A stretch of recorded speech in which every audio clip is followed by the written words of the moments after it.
안녕하세요, 돌당입니다. 오랜만에 하우 투 메이크 영상을 준비했는데요. 이번 영상에서는 가압 성형용 접시 틀을 만드는 과정을 담아보았습니다. 가압 성형이란 석고틀 위에 흙판을 얹고 힘을 가해 접시의 모양을 찍어내는 방식의 성형 기법입니다. 틀을 제작하기에 앞서 만들고자 하는 접시를 디자인하고 실제 접시의 크기로 도안을 프린트해 준비합니다. 이번 영상에서는 화면 앞쪽에 팔각형 모양의 틀을 만들어 보겠습니다. 네모난 석고 덩어리를 만들기 위해 원하는 크기로 반듯하게 틀을 맞춰줍니다. 이제 석고를 교반하겠습니다. 석고의 밀도가 너무 높아지면 덩어리가 딱딱해져서 조각을 하기가 힘들고, 반대로 석고의 밀도가 너무 낮아 틀이 물러지면 두드려 만들 때 틀이 쉽게 망가질 수 있기 때문에 석고와 물의 양은 거의 비슷한 비율로 넣어주었습니다. 접시의 대략적인 높이를 고려해서 석고를 부어줍니다. 이때 틀의 전체 높이는 접시의 높이보다 3-4cm가량 더 여유있게 만드는 것이 좋습니다. 이렇게 석고 덩어리가 완성되었습니다. 본격적인 조각을 하기 전에 평클 등의 도구를 이용해 덩어리 면을 평평하게 정리해 줍니다.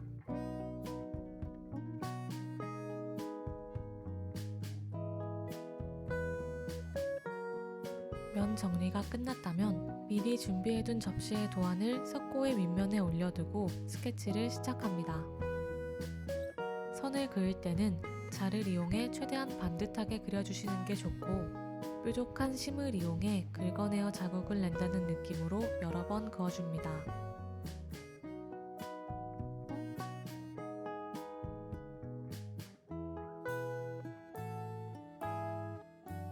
내부에 자국을 낸 선들은 다시 한번 연필로 진하게 그려주시고, 옆면이 맞닿는 선들도 전부 이어 그려줍니다.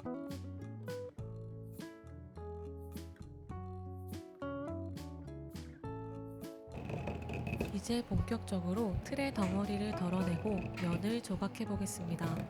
둥근 끌을 이용해 가장 바깥쪽의 스케치선에 맞추어 옆면의 덩어리를 깎아줍니다.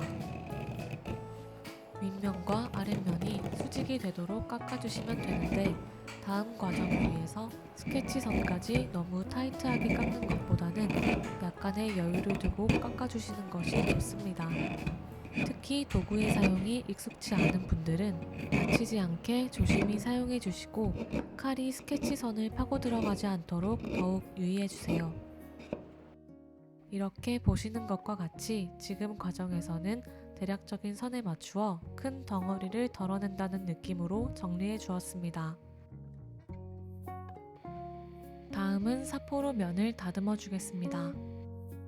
먼저 석고를 물에 충분히 적셔주고, 면을 평으로 갈아줄 수 있는 블럭 사포를 사용해 면을 갈아줍니다.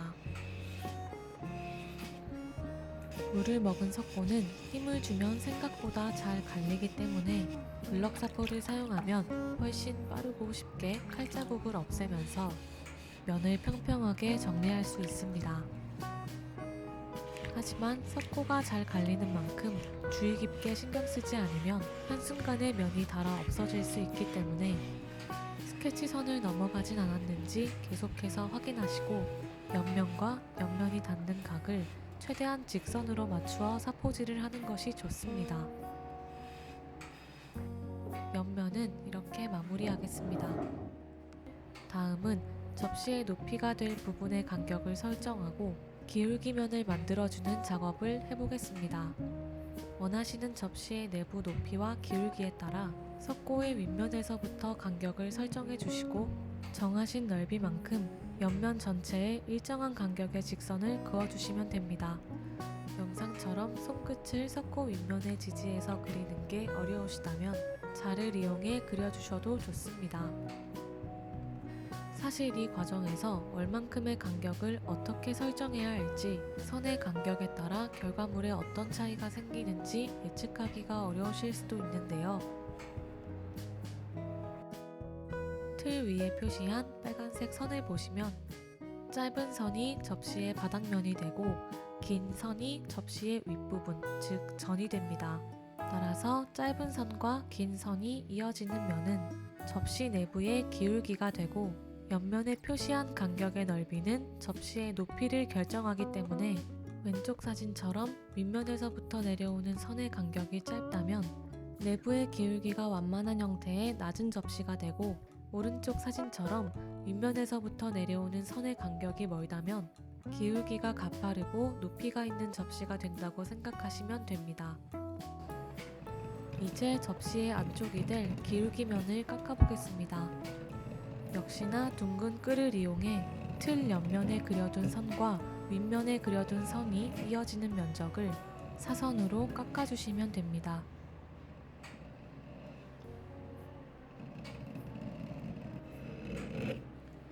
이 과정에서는 8개의 기울기면이 만들어지게 되는데, 면이 맞닿는 모든 선들이 직선으로 잘 이어지게 깎아주는 것이 중요합니다.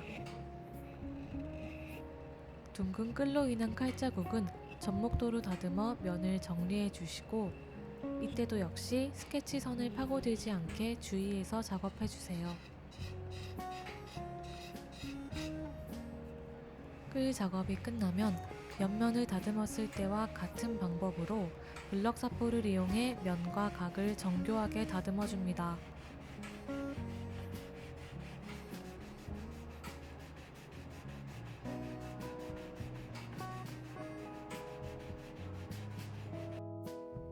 틀이 완성이 되었는데요. 저는 이 과정에서 그치지 않고 바닥면과 기울기면이 맞닿는 부분에 단차를 주어 조금 밋밋해 보일 수 있는 접시 내부의 인상을 보다 더 또렷하고 완성도 있게 만들어 보는 디테일 작업까지 이어가 보겠습니다. 다음 단계가 너무 어렵게 느껴지시거나 지금의 디자인이 더 좋다고 생각하신다면 여기서 마무리를 하셔도 좋습니다. 작업을 계속 이어가 보겠습니다. 바닥면의 모양에 맞게 자를 대고 창칼로 석고를 긁어내어 칼집을 내줍니다. 이 칼집의 깊이가 단차의 높이가 되기 때문에 원하는 단차의 높이만큼 일정한 깊이로 칼집을 내주시면 됩니다. 중지와 약지를 옆면에 대고 칼질을 하시면 비교적 수월한 칼집 작업이 가능합니다. 다음은 둥근 끌을 이용해 칼집을 내준 깊이까지 옆면을 덜어내주면 되는데요.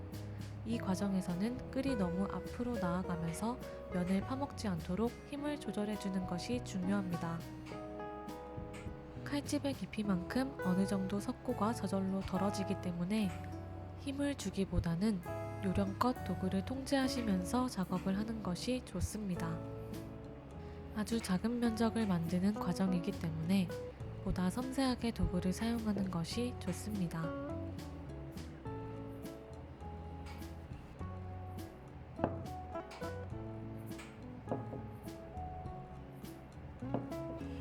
다음으로 단차가 되는 면은 자와 평가를 이용해 깔끔하게 정리해 주시고, 정리가 끝나고 나면 단차의 깊이로 인해 달라진 기울기면을 한 번 더 깎아줍니다.